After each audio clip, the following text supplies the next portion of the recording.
Jack was the older brother of our neighbor when I was a kid. He was 2 years older than me. He was good looking. And I had liked him since I was very young, back then. When I read a romance novel and it described the male lead as having sword-like eyebrows and starry eyes, I immediately thought of him. When we were kids, he had a bad temper. I would pull him to chat, but he thought I was annoying. When I gave him gifts, he casually accepted them, but I didn't hold it against him. He had congenital heart disease. And I was willing to let him have his way while other kids were out playing wildly every day. He stayed at home building his models. He had deft hands. He once built a complex and beautiful wooden tower.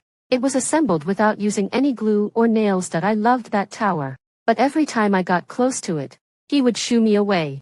Don't touch it, kid. Jack's sudden appearance was a shock to me. I called my childhood friend. Mike, did you sell me out? How did he know where I was? He stammered. Jack, he went to find you. It was a stupid question. And he knew it. I pressed him. Have you guys been in touch all these years? He quickly tried to excuse himself. No. He cut off contact with everyone when he went abroad. He suddenly sent me an email last week, and I was just as surprised. Seeing that I didn't say anything, Mike tried to persuade me. He's had a rough time these years. And now that his surgery was successful, he came to find you. Don't be mad. Okay. Jack invited himself over for dinner at my house when I got home. I saw my parents smiling a bit too obsequiously, then I saw Jack sitting on the living room sofa, eating fruit. When we were kids, my parents really liked him. Even though Jack was cold to me, he was really good at winning over adults. My mom would always ask me to take the delicious food she made to his house. Go and chat with Jack. You two haven't seen each other for years, my mom said as she slipped into the kitchen. And my dad went to the balcony to water the plants. Jack stood up and looked at me. Lily. He was much taller than before, and I had to look up at him, which made me feel less imposing. He was wearing the black t-shirt from that coffee shop, which was the staff uniform. I guessed that some staff member thought he was being inappropriate and had found it for him. Remembering my heroic act of tearing his shirt open, I felt a bit proud, but I still put on a stern face and asked him, have you been in touch with my parents all these years? And you even colluded with them to lie to me? My tone was unfriendly, but he evaded the question. You were still young back then. I was afraid that something might go wrong with the surgery. And I was afraid that if the result wasn't good, you wouldn't be able to take it. Is everything okay now? I wanted to confirm, trying to sound as cold as possible. He nodded. All right. Every cloud has a silver lining. I wish you good health and all the best. I turned around and left. Then I said to my parents, who had been eavesdropping the whole time, I'm going out with friends tonight and won't be home for dinner. Jack stammered. Lily, don't ignore me. His voice was a bit timid, and it made my heart soften. At that moment, my mom rushed over. What kind of tantrum are you throwing? Jack did it for your own good back then. Humph. I went to a nearby diner and had a hamburger. Then I wandered around the neighborhood park until 11 o'clock at night, when even the last person walking their dog had gone home. I thought Jack must have left by then. The lights in the house were off. So it seemed that my parents had gone to bed. The long walk of more than 5 hours had completely digested the hamburger I ate. I took out a pack of Campbell's tomato soup with crackers and decided to have a late-night snack. The door of the guest room opened. And it was Jack. My parents actually let him stay the night in our house. They had no principles at all, selling their daughter's dignity for some favor. I focused on cooking and didn't look at him. Didn't you get enough to eat when you went out with your classmates? He teased. He got closer to me. Lily. Let me help you. Okay. No. He pretended not to hear me and just did something for me. Just as I was about to start eating, he sat down next to me. If you want to eat, go and cook your own. He chuckled. I want to watch you eat.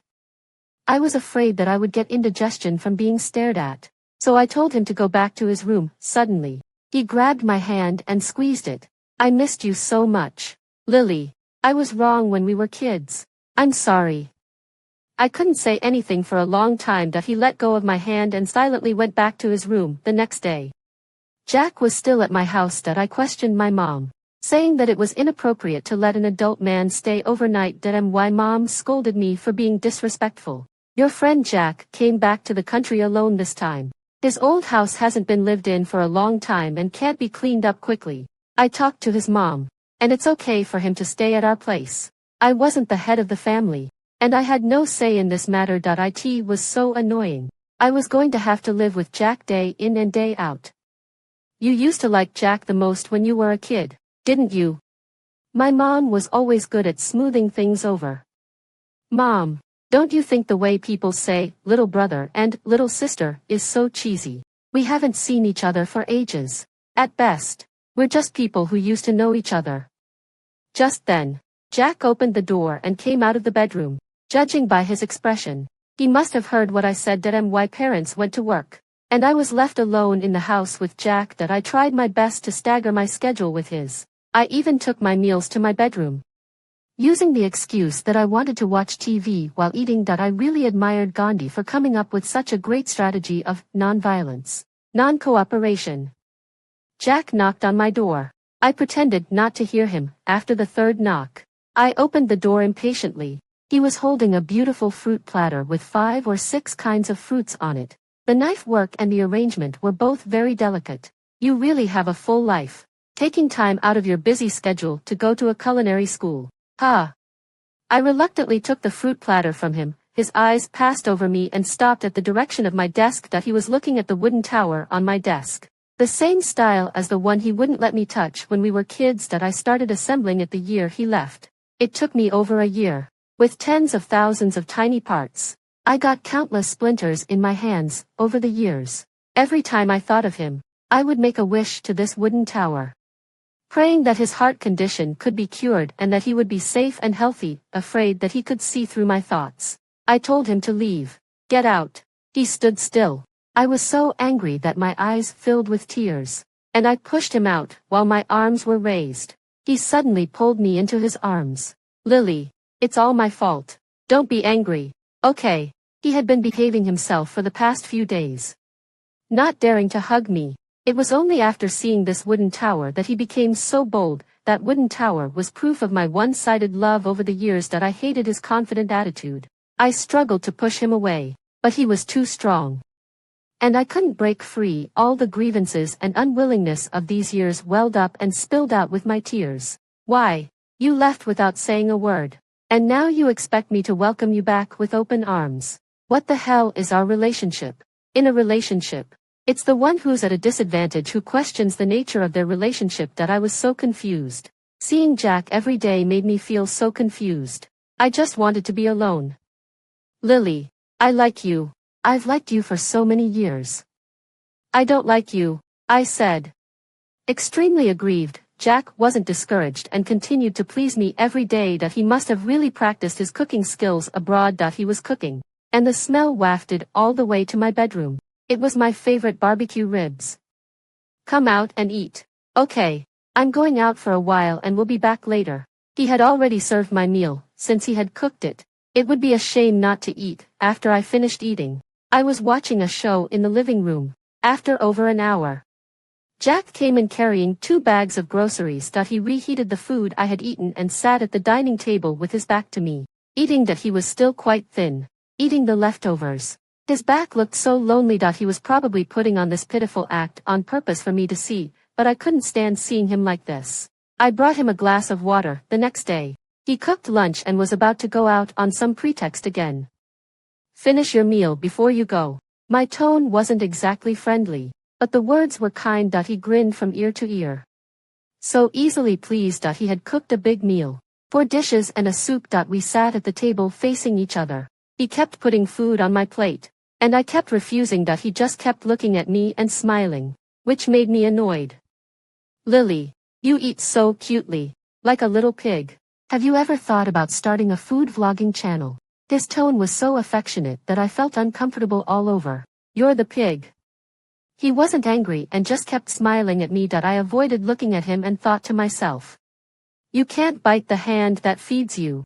Don't get mad at the cook. What turned him from a sharp-tongued, cold-tempered teenager into the obsequious person he was now, who wouldn't fight back or talk back when scolded? I didn't like him like this. I was in a bad mood, but I couldn't find fault with him. Jack was persistent and put another piece of roast beef on my plate. I didn't want to give in. I blocked my plate with my hand so he couldn't put any more food in, just as I was feeling proud. My elbow knocked over the soup bowl next to me. The creamy tomato soup spilled all over my shorts. He tried to hold back his laughter but also looked worried. Lily, are you burned?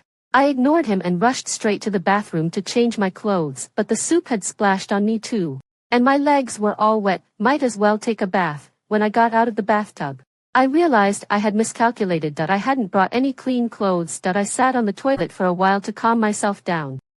And then I knocked on the bathroom door from the inside. I heard Jack approaching and coming to the door. Lily, are you okay? I stammered. Could you get me some clean clothes? They're in my bedroom closet. This time, I didn't use an imperative tone. My voice was soft and pleading. So annoying that I heard his low chuckle when he brought the clothes. I hid behind the bathroom door, just in case. I covered my chest with a towel and then reached out a hand to take them. He had brought everything: a cotton t-shirt, casual shorts, and a set of pink lace underwear. He seemed to know a lot, even knowing to bring a matching set. Pervert. When I walked out of the bathroom door, I saw a faint blush on his face. When we were kids, his face was always that pale color from being indoors all the time. Now he looked much healthier and more natural. Seeing me looking at him, Jack shyly looked away and changed the subject. Do you want to eat some more? Humph. He's so naive. Mike called me and said we were having a get-together to celebrate Jack's return. All our childhood friends would be there. I had a vague feeling that this was a trap, and I didn't want to go, but I was also afraid that they would force Jack to drink too much. So I had to go to them. Why? Dad knew that Jack didn't drink, so he lent him the car and told us, have fun. It's okay to come back late. What a double standard. When I went out alone, they would urge me to come home by 8 or 9 o'clock. Mike and the others chose an Italian restaurant. The lighting was dim, with colorful lights in the corners. When Jack and I entered, the 5 of them stood up together and cheered. We're so sorry we didn't come to greet you. Your arrival has really brightened up this place. I guess they must have some bad plan. Before we even sat down, our friend Lucy came over with 2 glasses of mixed drinks. It was a combination of several strong spirits. To make it less obvious, they had also added some cranberry juice to change the color, they said. Jack left without saying goodbye back then, which wasn't very friendly, and I had been absent from our friends' gatherings for years, which was even worse, given that we had a good attitude of admitting our mistakes. If we drank these 2 glasses of wine, it would be all bygones. I snatched Jack's glass and downed it in one gulp. Then, before he could stop me, I drank my own glass too. Those rascals hooped and hollered. And then I blacked out. When I woke up, Jack was about to carry me to the passenger seat of the car. I grabbed his collar tightly and moved my face close to his. This face overlapped with the image of the boy in my memory. Lily, do you still feel bad? Let me take you to get something to eat. He looked very worried. He gently put my hand down and closed the car door for me. I thought he was going to leave. And suddenly I started crying helplessly. You left whenever you wanted and came back whenever you wanted. I'm not happy. And they say I'm being unreasonable. He opened the car door and got into the driver's seat. He had a rare look of being at a loss. He gently rubbed my hand, his eyes anxious and helpless. He rummaged around in a panic, looking for a tissue to wipe my tears, and softly called me, Lily, baby, it's all my fault. I couldn't stop crying. In the end, I curled up in the seat, shaking uncontrollably. He was flustered and kept whispering soothing words. Lily, I'm sorry, you're the best. Lily, he wanted to pat my back, but for some reason, he reached out his hand and then pulled it back. Give me a hug, I said anxiously. Only then did he pull me into his arms, gently patting my back, as if comforting a child. Over the years, I had imagined countless times being in his embrace, listening to his steady heartbeat. It seemed that all the wishes I had made to the wooden tower over the years had finally come true. I raised my head and kissed his lips. He froze instantly. I wouldn't let him avoid me. I placed my hand on the back of his neck, tilted my head, pried open his lips and teeth, and sucked on his tongue. The corners of his eyes took on an alluring pink, and a restrained moan escaped from his throat. I was annoyed that he wasn't responding properly, so I playfully bit his lower lip hard. He winced in pain and finally put his hand on the back of my head, moved closer on his own, and gently licked and kissed my lips with extreme tenderness. His breath was warm, mixed with the smell of alcohol from my body. His earlobes were so red they seemed to be bleeding. I placed my hand on his chest and started to explore. But he quickly pressed my hand down, whispering in a suppressed voice, "Lily, don't tease me. I can't take it, little girl." Finally, he buckled my seatbelt and wanted to take me to a nearby diner to eat something and fill my stomach. That we hadn't driven far when we were stopped by a traffic cop for a drunk driving check. The car was full of the smell of alcohol. Jack blew into the breathalyzer, and the alarm went off with beeps. That he was at a loss for words to defend himself.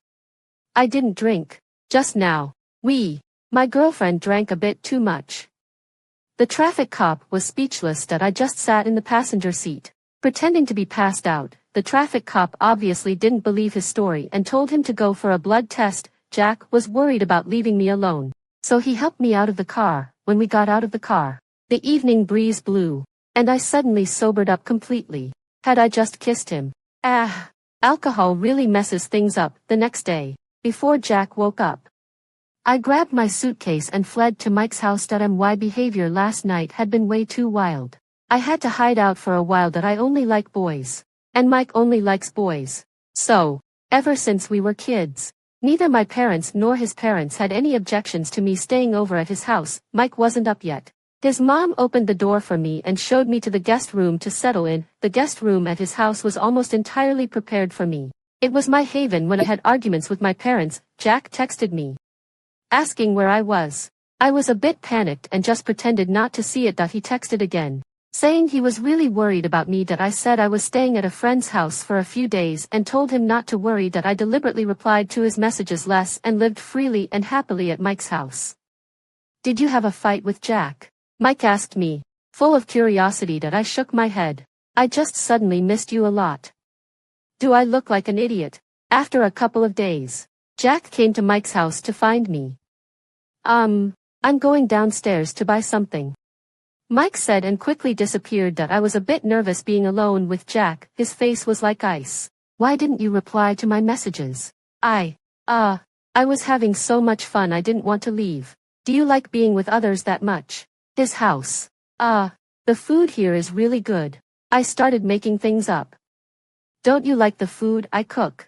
Jack pressed me step by step, putting me in a difficult position. "Lily, come home. Okay." His tone softened again. "I miss you so much." No, I just moved in a couple of days ago. I value family. But I can't ignore my friends either." "Right," I said, forcing a dry laugh. He moved closer to me, forcing me to look at him. "Then what am I? Family? A friend? Or something else?" As he said the last part, his tone deliberately slowed down, and his eyes were captivating. This question was too complicated. I didn't know how to answer it. His gaze was too intense. I tried to look away, but he was so close that I had nowhere to hide. "Lily, about what happened that day, do you regret it?" His eyes were searching, as if a bit nervous. I was backed up against the wall in the entrance hall with no way out. "Or are you just shy and that's why you're avoiding me?" He was so close to me that my face felt hot. What happened that day? I don't remember." I started being a little brat, thinking he couldn't do anything to me. Did Lily forget? Should I remind you? I thought. "Oh no." He bent down and kissed me deeply. His lips were hot and soft. One of his hands was on the back of my head, and the other was against the wall, trapping me in the small space formed by his body. Our lips and tongues intertwined. The kiss was deep and lingering. I felt as if all the strength had drained from my body, and I was about to fall. At the moment of slipping, I instinctively hugged his waist to save myself. His waist was slender. The moment I hugged him, he trembled violently. Then his tongue explored me even more boldly. I started to have trouble breathing. After what felt like an eternity, he finally let go, lowered his head, and gently rubbed against my shoulder. "Lily, you like it, don't you?" When Mike came back, my face was as red as a tomato. Jack smiled and nodded at him. "I came to take Lily home." Then he looked at me. "Come home with me, okay?" Mike probably sensed that something was up between us. He said he had an essay to finish, quickly went into his bedroom, and closed the door. telling us to just close the door when we left and not to bother telling him. Jack helped me pack my things and took me home. On the way, he reached out to hold my hand, gently rubbing it in his. I pulled my hand back, but he took it again.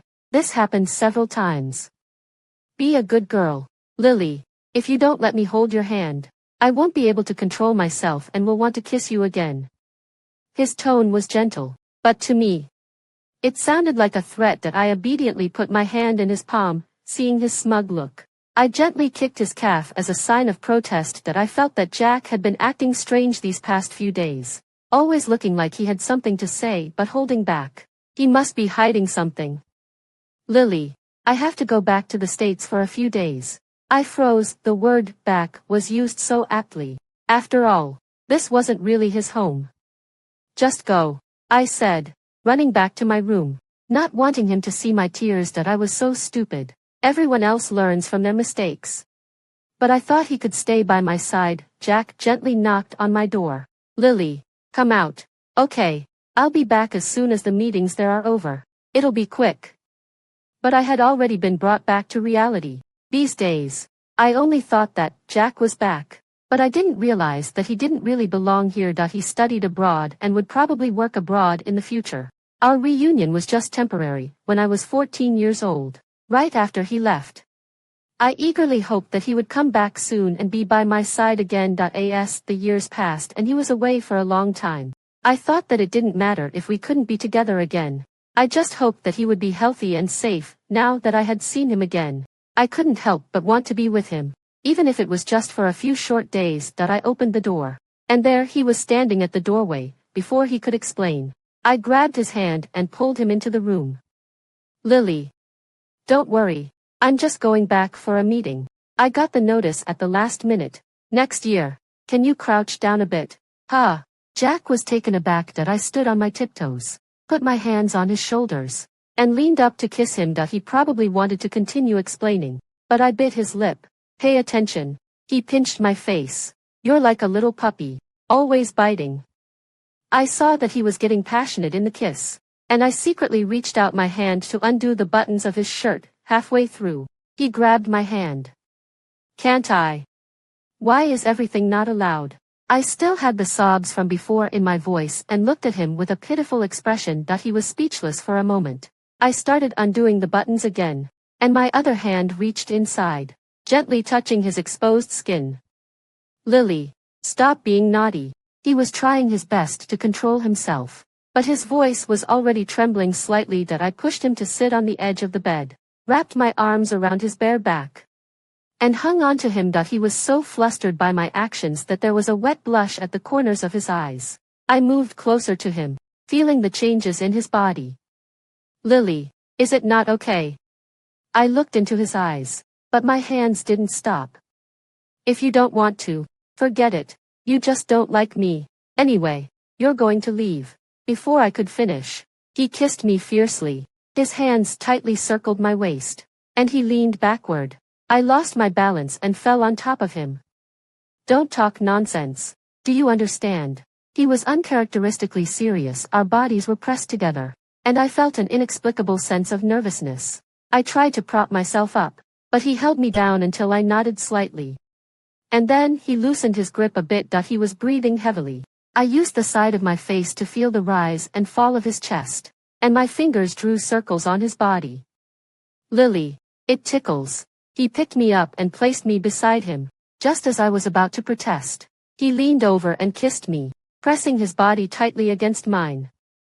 Lily, are you scared? Jack opened the curtains and then came back to hold me. The sunlight shone on us. He lazily stroked my face, my hair, and my lips, and then looked at me with a smile in his eyes. I felt so shy that I turned my head away and refused to look at him. Suddenly, he picked me up, losing my balance. I wrapped my arms and legs tightly around him. What are you doing? I exclaimed. I want to show you something. You're like a little koala. He carried me all the way to his room, took out his phone, and showed me an email. He clicked on one with a little red flag mark, and a familiar letterhead appeared. Upon closer inspection, It was the acceptance letter for a PhD program from our university. My parents noticed that the relationship between Jack and me had improved. So they confidently went to a countryside cabin for a senior citizens card and board game group event. My dad also told me, in a few days, you'll send Jack to the airport. But I don't know how to drive. Take a taxi there and come back by subway. He's really my dad. On the way to the airport to send Jack off, I thought back to when I was 14 years old and he left without any warning. Those days were his 16th birthday. He invited the neighborhood kids and some of his classmates to celebrate at a karaoke bar. I knew most of his school friends, mostly male top students. This time, there was a girl. She was very pretty, she had a fair complexion, and her long black hair fell over her shoulders. Sitting next to her, I felt like a potato after blowing out the candles. The girl went up on stage and sang a song that it was a familiar melody. I used to think it was nice. But when she sang it, it just seemed so sentimental. Happiness is showing signs, and fate is making us draw closer. I looked at Jack, but I couldn't tell what he was thinking. I secretly asked the guy next to me, what's the relationship between that girl and Jack? He gave me a teasing look. Can't you tell, kiddo? I'm not a kid. I wasn't happy. He just smiled and stroked my head, then picked a cherry off the cake and gave it to me that I didn't want to lose. So I decided to go all out. I rushed up to the stage, held onto the microphone stand, and sang a song called If I Could Borrow Another 500 Years from Heaven. When I was a kid, my parents were away, and they left me at Jack's house to watch TV. This song was the theme song of a TV show we watched. At that time, I thought this song was so powerful and also very auspicious. I stand at the forefront, firmly grasping the rotation of the sun and the moon. May the world of fireworks be peaceful and prosperous. This was a shared memory between Jack and me, and it was also my blessing to him, but I was tone deaf. And I had overestimated my abilities by choosing such a difficult song. After singing just a few lines, there were howls of laughter from the audience. Little sister, you're amazing. The guy who had been sitting next to me shouted, but I only cared about Jack's reaction. He was smiling too, but I always felt that his smile wasn't that genuine. It seemed that I didn't sing well. Jack's flight was delayed. I was eating the fried chicken wings I had bought for him and waiting with him. He played with my hair, looking lost in thought with a blank expression. What are you thinking about? The song, If I Could Borrow Another 500 Years from Heaven. Will you sing it again for my birthday next year? No way. Lily. He took out a wet wipe and helped me wipe the oil off my hands. To my surprise, he started acting coquettishly, looking at me with his big deer-like eyes, his eyelashes fluttering. I thought of a song by J.J. Lin. Ask your female classmate to sing it for you. I snapped at him. He actually chuckled softly. You're still holding a grudge even though you're so young. I haven't been in touch with her for a long time. He tugged at my hand. You must have been in touch a lot before. I knew it wasn't cool to say that, but I couldn't help it. We weren't even close before. I invited her that day, for you to see. You're so scheming. On the night of his 16th birthday, after I sang the song, afraid that he would be bewitched by that female classmate, I decided to take the initiative. I called him outside and confessed my love to him. Lily, I've always regarded you as my little sister, he said calmly, looking a bit cold-hearted. You're still too young. You'll meet someone you like in the future. You're not much older than me. He didn't say anything. Finally, I asked timidly, do you like that girl? He looked at me but still didn't speak. I took his silence as a tacit agreement and ran away with tears in my eyes. Time passed, and 6 years went by. I pulled my hand out of his, but he grabbed it back. I've always liked you. I liked you a lot even back then. Who would believe that? The announcement said that boarding would start soon, so I pushed him towards the security check. Lily, can we kiss for a while? His tone was coaxing. I was still feeling wrong for my younger self and didn't want to pay attention to him. He came closer to me, stroked my hair, and gently kissed me. Lily, I'll be back next week. Will you come and pick me up? We'll see how I feel. When I'm back, I'll show you a secret. He kissed me for a while longer, while I was still in a daze. He put something on my hand and then turned around and went through the security check. My wrist felt cool. It was a bracelet decorated with flowers, the delicate leaves and petals were made of bronze. And the teardrop-shaped pearls were the flower buds among the leaves. What was his secret? There was a 12-hour time difference between us. Every morning, he would call me and coax me to sleep before going to his meetings. He didn't use WhatsApp much before. When he was free, he collected all my commonly used emojis and sent them to me one by one to test the animation effects. When it was almost time for me to get up in the morning, my phone kept beeping. I was woken up by a series of his emojis. I called him angrily. Lily, I miss you so much. Little sister. When I heard his voice, my anger faded away. I put the phone on speaker and went back to sleep. On the day he came back, I bought a box of crayons and drew a pink pig on a piece of cardboard. He had a pink piggy bank when he was a kid. It was really cute. And I thought he would recognize it. At the airport arrival gate, I held up the sign, and everyone around looked at me. It was quite eye-catching. Jack saw me from a long way off and ran towards me. He threw his suitcase aside, picked me up in his arms, and kissed me passionately. What's the secret you mentioned?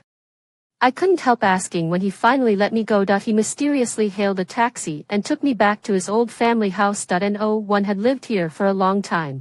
There was a layer of dust on the walls and the floor. The furniture was still there, but most of the cabinets had been emptied, leaving only some old-fashioned decorative paintings. He led me into his childhood room. I remembered him as a teenager, but he always had a stern face. He was afraid that I would break his models and wouldn't let me near his wooden tower. The wooden tower was placed intact in the glass cabinet, the same style as the one in my room. He took the wooden tower and gave it to me. Aren't you afraid I'll break it this time? You were so stingy before. He smiled and said, turn it over and take a look.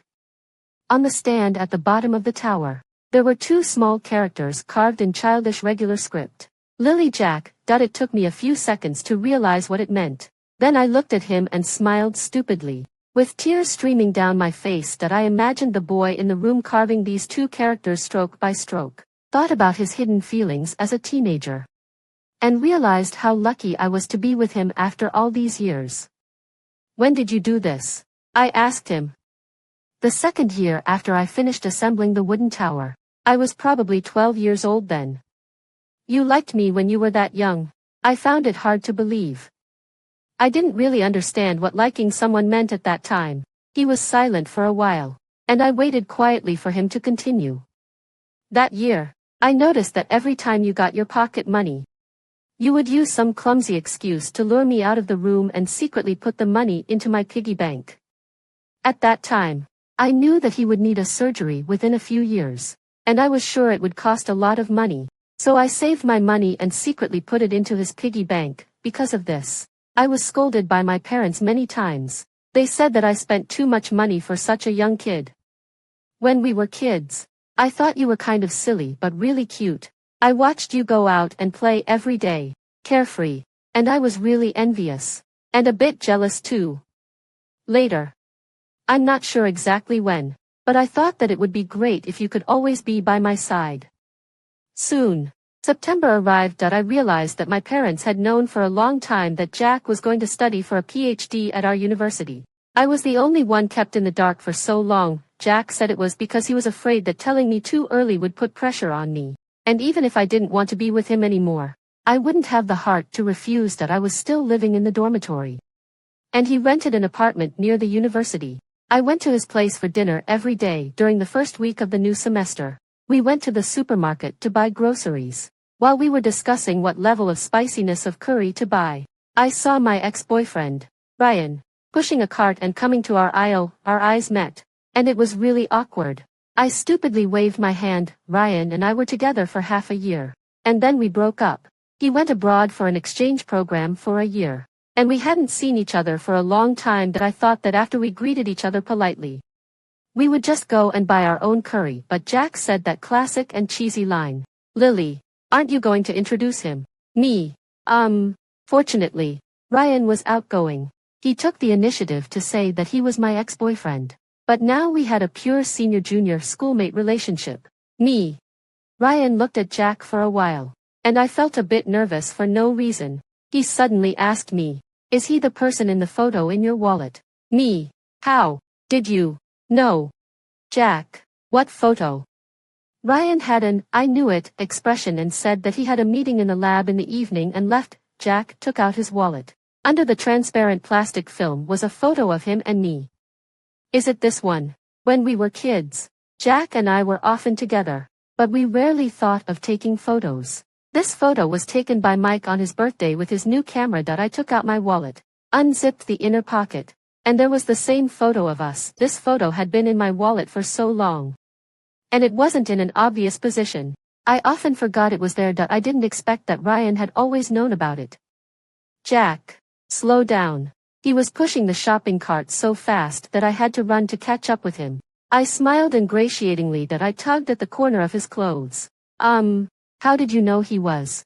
A classmate that needed to be introduced. When we meet other classmates while we're together, unless they're really close friends, we usually just nod politely and say hello. Was Jack deliberately asking me to introduce Ryan because of a man's amazing intuition? A year or two after my surgery, when I was sure my health had stabilized, I came back to the country to look for you once. He walked you back to the dormitory building, and you even kissed him forwardly. I felt a bit ashamed and shook his hand. Stay at my place tonight. Jack had been acting strange recently. We were snuggled up on the sofa watching a movie when his phone suddenly lit up with a new message. He looked a bit uncomfortable. I took a quick glance. It was a message from someone named Mia. Bro, when are you going to buy me a phone? Me. There's actually someone else calling you bro. And you have financial dealings with her. Jack chuckled softly and pulled me closer. She's really my sister. You have another sister now. She's my cousin. I still felt that something was off. I clearly saw a flash of panic in his eyes when he received the message. We continued watching the movie. And Jack didn't reply to the message. Not long after, Mia made a video call. I looked at Jack defiantly, and he reluctantly answered. It was really a little girl. Around 14 or 15 years old.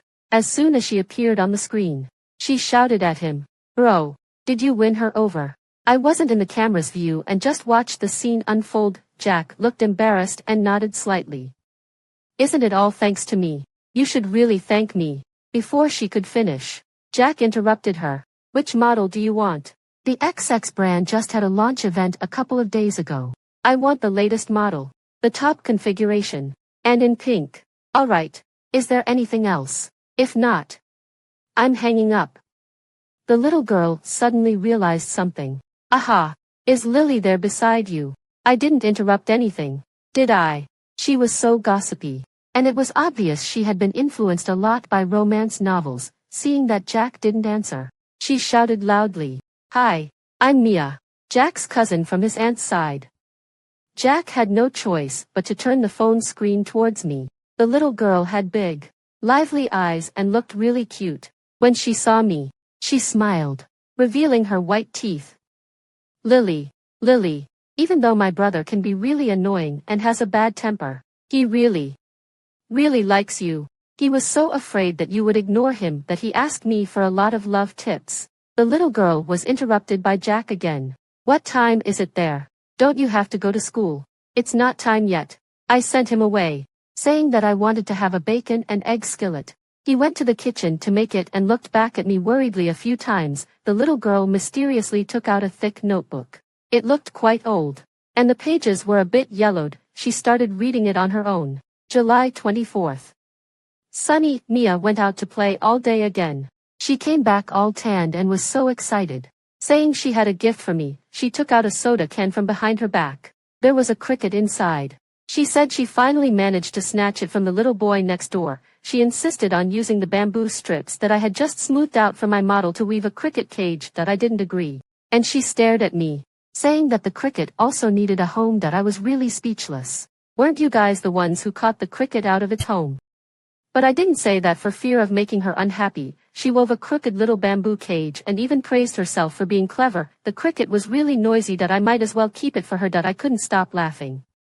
Lily, his whole diary is about you. He has written several notebooks like this.